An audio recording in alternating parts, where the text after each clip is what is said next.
Hey everybody, hope you're doing great today. This is Paul from This Way to the Aquarium. Today I want to talk about some recent lighting issues I've been having in my fish room over here.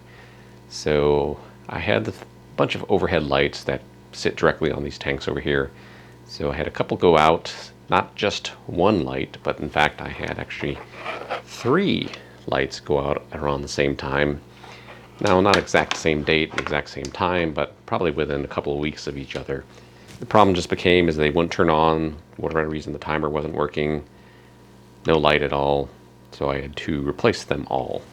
So the bad lights aside, I was pleasantly surprised when Hygger reached out to me and asked me to review a light for them, because I needed some new lights for these tanks, and I've used Hygger in the past. In fact, my main tank upstairs has been running a Hygger light for quite some time now. It's a great light.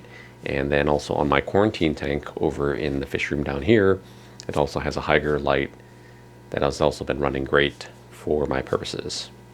So I've been using those Hygger lights for a number of years now and been happy with them. With these other lights, I decided to go with a little more economical brand, figuring, hey, you got to add a lot of lights to these tanks, so let's save some money where I could. In the end, that ended up hurting me because these 3 lights all went bad close around the same time. They're all a little over a year old, so obviously not within any warranty period, but for whatever reason they all started going bad at the same time. So Hygger did ship out to me a light. On the box it's called the Hygger Dunker Pro Submersible Aquarium LED light. On Amazon it goes by a different name though. Basically it's a submersible light, so that gives you some different options in terms of mounting it. Currently I have it mounted on top of my tank over here. I'm going to show you here in a few. But I've got it mounted on top. That's my preference for it. It's easy to move out of the way when I need to pull the lid off. It also comes with some suction cups on the light itself, so that way I could stick it to the bottom of the lid. You can also actually stick it inside the tank for a different lighting style. Since it has suction cups, just make sure you clean the back of the glass, no algae or anything. Stick it in there just like you would stick on a heater with suction cups, and you could even light it from below, light it from mid-level, light it underwater from the higher level. Just will give a different perspective on the light. So let's take a look at the light and see how it works. As noted, it is a submersible light.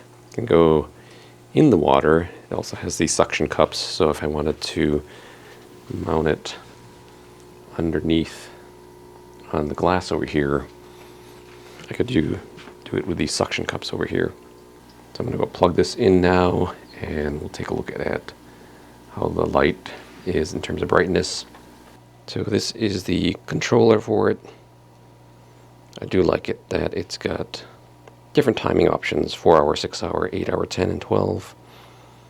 You've got a little more precise control in terms of start time, and it does have ramp up and ramp down lighting, which I prefer because some of my fish get skittish too, that when the light suddenly turns on and they're not fully awake yet, so to speak. And like in this tank right here, there's no lights on. The fish are kind of still in a daze, so instant on can send them into a panic and they kind of dart around.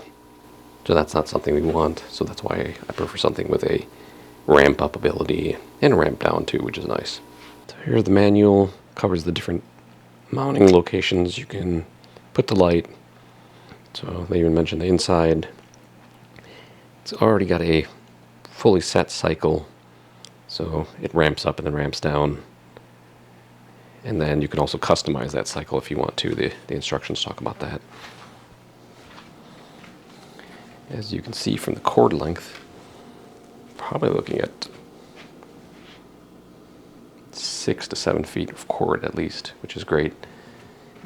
Depending on where your outlet is, if you need to run it long, it works well.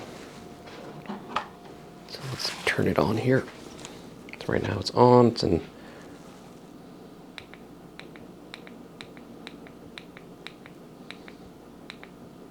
So you can adjust the level from this is 100%. It's 80, 60, here's 60, here's 40, here's 20. Red light. This is all the lights. So this is set at 20%, not very not full brightness. Let's bump it up here. It's 100%. 80, 60, 40. Red, green, blue. I guess you call that a purple. Or maybe that's purple. Blue again, orange, red, and then full. So with this you do set the local time using this button over here. When I plug it in over there, I'm going to set it. For now, let's turn it off. So I do have it turned on. It's starting to ramp up. So you do have two options here. You can set it either to turn on and turn off via the clock over here, or in my case, I just set it to timer, in which case, right now, it's morning. My lights are starting to turn on in the rest of the tanks. I don't necessarily care if they all turn on at the same time. So it's turning on. I set it for 6 hours right now. And they do mention in the instructions that this controller is not waterproof, whereas the light bar itself is waterproof. So you want to put it in the tank, but this needs to stay out of the tank. So again, it's ready to go. It's starting to ramp up. And once it's at full capacity, at least where I set it, we'll take a look again and see how it lights up the tank. Right now you can see it's a bluish tinge. Let me turn off the overhead lights here. Kind of like an early sunrise bluishness. And we'll see once it's fully up, about 30-40 minutes, how it looks. And as you can see, it lights up the tank pretty well. So most of these plants here are new.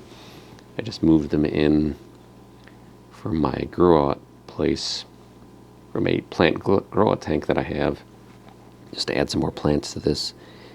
There is one older plant in there, some algae buildup on that. So this light should provide good lighting for the plants to help them grow. Currently got 2 fish in here.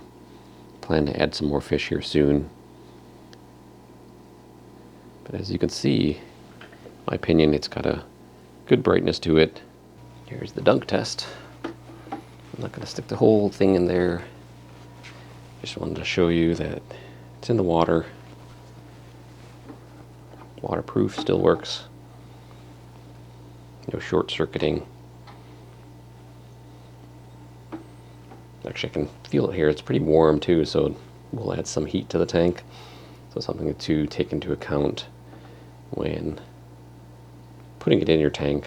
You may not set your heater as high, since it's going to put off some heat. And so that's the big benefit of this, is it's submersible, so it gives you different lighting options in terms of where you want to place it. Good brightness overall. As you can see, it's a pretty quality light. I'm enjoying it so far. As I mentioned, I do have other Hygger lights, so I'm pretty impressed with their quality. Illuminates everything pretty brightly and has plenty of options to adjust the lighting, adjust the timing and whatnot. So it's a good light for this tank over here. So let me know your thoughts in the comments below. What do you think? If you have a light like this, would you put it inside a tank like this, or do you prefer to put it on top? Why or why not? Drop your thoughts in the comments below. That's all I have for this video. Thank you for watching, and I'll see you in the next video.